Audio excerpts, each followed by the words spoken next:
शिवसेना नेते अनिल परब आपल्यासोबत आहेत. आजच एक महत्त्वाची घटना घडलेली आहे. एकीकडं दोन्ही ठाकरे बंधू एकत्र येण्याची चर्चा सुरू असताना राज ठाकरे थेट देवेंद्र फडणवीस यांची भेट घेतात. काय परिणाम वाटतात, काय समीकरण वाटतात? महाराष्ट्राच्या हितासाठी, मराठी माणसांच्या मनासाठी दोन्ही बंधूंनी एकत्र यावं अशी ज्यावेळेला चर्चा सुरू झाली, राज ठाकरे यांनी सगळ्यात पहिला हा विषय ज्यावेळेला आणला त्यावेळेला त्याला प्रतिसाद उद्धव साहेबांनी दिला. त्याने अतिशय स्पष्टपणे सांगितलं, मराठी माणसाच्या हितासाठी, महाराष्ट्राच्या हितासाठी मी कोणाबरोबरही युती करायला तयार आहे, ज्याच्यात महाराष्ट्राचं हित, मराठी माणसाचं हित आहे. आता आमच्याकडलं तर आम्ही प्रतिसाद दिलेला आहे. आज राज ठाकरे यांनी ठरवायचं आहे की मराठी माणसाचं हित, मराठी माणसाची जी इच्छा आहे ती पूर्ण करायची की नाही करायची, हा निर्णय त्यांनी घ्यायचा आहे ना, आम्ही नाही घ्यायचा आहे ना. आम्ही आमच्या पक्षाचा निर्णय आम्ही कळवलेला आहे. आता त्यांनी कोणाला भेटायचं, काय करायचं, आमच्याशी ती करायची की नाही, याचे निर्णय हे सगळे त्यांनी घ्यायचे आहेत. परंतु राज ठाकरे यांच्या अशा भेटींच्यामुळं, कारण या अगोदर उदय सामंतांना भेटणं, आता देवेंद्र फडणवीस यांना भेटणं, यामुळं दोन्ही पक्षातले जे कार्यकर्ते आहेत ते मात्र संभ्रमात आहेत.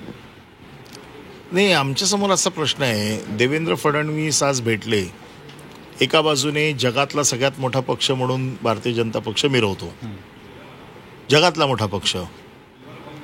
शिवसेना संपली असं दुसऱ्या बाजूने म्हणतायत आणि त्या शिवसेनेला हरवण्यासाठी सगळ्यांशी भेटीगाठी घेत आहेत, सगळ्यांशी दोस्ती करतायत. जे त्यांच्या विचाराबरोबरचे नाही आहेत त्यांच्याशी पण दोस्ती करतायत. मग ते एका अर्थी दुसऱ्या बाजूने मान्य करतायत की मुंबईत आम्ही शिवसेनेला हरवू शकत नाही आणि म्हणून अशा प्रकारची गोळाबेरीज करण्याचं काम चालू आहे. ओके, लेकिन भाजपला देखील एक धोका वाटतो की जर दोन्ही ठाकरे बंधू आले तर मुंबईमध्ये आपली वाताहत होऊ शकतो, आपल्याला धोका निर्माण होऊ शकतो आणि त्यापासून रोखण्यासाठीच राज ठाकरे यांना कुठेतरी बाजूला केलं जातं आहे आपल्यापासून. माझं परत हाच प्रश्न आहे. एका बाजूने ते राज ठाकरेला म्हणतात की आम्ही त्यांना किंमतच देत नाही, त्यांचा एकही आमदार नाही. राज ठाकरेंची ते अवहेलना करतात. राज ठाकरेंच्या बाबतीमध्ये ते काय काय बोललेले आहेत भारतीय जनता पक्ष हे तुम्हाला माहिती आहे. आता मुंबईच्या निवडणुका जिंकण्यासाठी त्यांना स्वतःवरती विश्वास नाही की आपण मुंबईच्या निवडणुका जिंकू शकतो की नाही.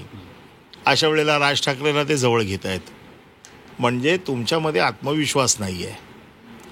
आणि म्हणून मला असं वाटतं की हे प्रश्न सगळे त्यांना विचारले पाहिजेत. आमच्याकडनं आम्ही आमची भूमिका जाहीर केली आहे, आमच्याकडनं आम्हाला जे काही सांगायचं ते आम्ही सांगितलेलं आहे. आता याच्या पुढचा निर्णय काय घ्यायचा, कसा घ्यायचा, ते पुढच्या ज्या काही परिस्थिती बदलत जाईल त्याच्याप्रमाणे आम्ही ठरवू. प्रत्येक निवडणुकीत राज ठाकरेंचा वापर केला जातो, यावेळी देखील वापर होतोय असं वाटतं राज ठाकरे? प्रश्न त्यांनी ठरवायचा आहे ना की आपला वापर होऊ द्यायचा की नाही, ह्याची उत्तर मी देऊ शकत नाही. परंतु आपल्यातली चर्चेची जी गाडी आहे ती पुढे सरकत नसल्यामुळं कदाचित ते संधी साधतायत. अशी गाडी अशी पुढे सरकत अशी कोणी तुम्हाला सांगितलं? तुम्हाला मीडियाने ठरवू नये की कसं बोलावं, काय करावं, काय करू नये. ते दोन नेत्यांनी ठरवायचं असतं की काय करावं, कधी बोलावं, कसं करायचं. निवडणुकांना अजून बराच वेळ आहे. ती चर्चा कधी होते, काय, त्याचा प्रत्येकाचा काळवेळ ठरलेला असतो. मीडियाला हवं म्हणून उद्याच्या उद्या बोललं पाहिजे, कारण मीडिया सांगते म्हणून बोललं पाहिजे असं काही नाही आहे. प्रत्येकाचं एक ठरलेलं असतं गणित, त्या गणिताप्रमाणे प्रत्येक पक्ष आपापलं काम करत असतो. परंतु या पार्श्वभूमीवर म्हणजे जेव्हा चर्चा सुरू झाली, राज ठाकरे यांनी साथ दिला, आपण प्रतिसाद दिला, त्यानंतर खाली अगदी ग्राउंड लेवलला देखील मनसैनिक शिवसैनिक एकत्र येताना पाहायला मिळाले, एकत्रित फोटो लागलेले पोस्टर्सवर पाहायला मिळाले. यामुळं या अशा प्रकारच्या भेटीमुळं हे अशा प्रकारचं वातावरण पुन्हा बिघडलं जाईल, संभ्रमावस्था वाढेल, मनसैनिकामध्ये एक वेगळ्या प्रकारची भावना आहे ती निर्माण होईल. मी पुन्हा सांगतो की मनसैनिकांमध्ये काय भावना निर्माण करायची, काय करायचं हे त्या पक्षाच्या प्रमुखाने ठरवायचं आहे. खाली वरती जेव्हा नेता बोलतो त्याचे पडसाद खाली उमटत असतात. वरती ज्या वेळेला बोलले एकत्र यायला पाहिजे दोन्ही नेते, त्यावेळेला त्याचे खाली पडसाद उठले. आता हे दुसऱ्यांना भेटतायत, त्याचे पडसाद खाली उमटतील. आता मराठी माणसाच्या मनात काय आहे हे दोन्ही नेत्यांनी जाणलेलं आहे. आता त्याच्यापैकी आम्ही आमचा प्रतिसाद दिलेला आहे. आता पुढे काय करायचं आहे हे पुन्हा पुन्हा मी सांगतोय की आता हे त्यांनी ठरवायचं आहे. आमच्याकडनं तर आम्ही प्रतिसाद दिला आहे. आता करायचं नाही करायचं हे सगळे त्यांचे निर्णय आहेत. ओके. आपल्या हातात देखील एक पुस्तक दिसतंय, नरकातला स्वर्ग. काय नेमकं तुम्ही सगळ्यांना वाटत उद्या आदित्य साहेबांचा वाढदिवस आहे आणि आपल्याला माहिती आहे की बाळासाहेबांचा वाढदिवस असेल, उद्धव साहेबांचा वाढदिवस असेल, तसाच आदित्य साहेबांचा देखील वाढदिवस असेल.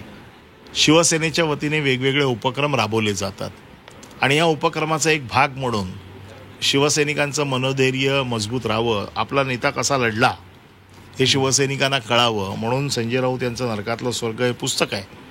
त्या जेलवारीमध्ये काय काय झालं, कसं झालं हे सगळं त्या पुस्तकात लिहिलेलं आहे.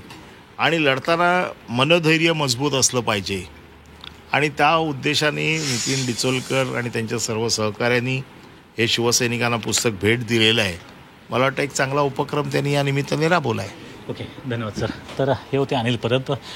कुणी कसं भेटावं हा त्यांचा प्रश्न आहे, परंतु यामधून मनसैनिक असू दे की शिवसैनिक यांच्यामध्ये जो संदेश जातो तो सर्वाधिक जास्त महत्त्वाचा आहे. आपण तर चर्चेची दारी खुली ठेवलेली आहेत. आता निर्णय जो आहे तो राज ठाकरे यांनी घ्यायचा आहे असं त्यांचं मत आहे. व्हिडिओ नितेश सुर्वेसह कृष्णात पाटील, झी मीडिया, मुंबई. राज ठाकरे आणि देवेंद्र फडणवीस यांच्या भेटीवर अनिल परब यांनी भाष्य केलेलं आहे. राज्याच्या हितासाठी आणि मराठी माणसासाठी एकत्र येण्यासाठी राज ठाकरेंनी साथ देताच त्याला आम्ही प्रतिसाद दिलेला आहे. त्यामुळे यापुढचा निर्णय नेमका काय घ्यायचा हे राज ठाकरे यांनी ठरवलं पाहिजे असं त्यांनी म्हटलेलं आहे. तसंच नेते भाषा बोलतात त्याचे पडसाद कार्यकर्त्यांमध्ये उमटत असतात. त्यामुळे आता मनसैनिकांनी काय भूमिका घ्यायची किंवा ते कसे वागतील हे राज ठाकरेंच्या भूमिकेवर अवलंबून असेल असंही अनिल परब यांनी म्हटलेलं आहे. तसंच फडणवीस त्यांना भेटले. मात्र बीजेपी हा जगातला मोठा पक्ष आहे, मात्र त्यांचा आत्मविश्वास हा कमी झालेला आहे अशी टीकाही त्यांनी केली आहे.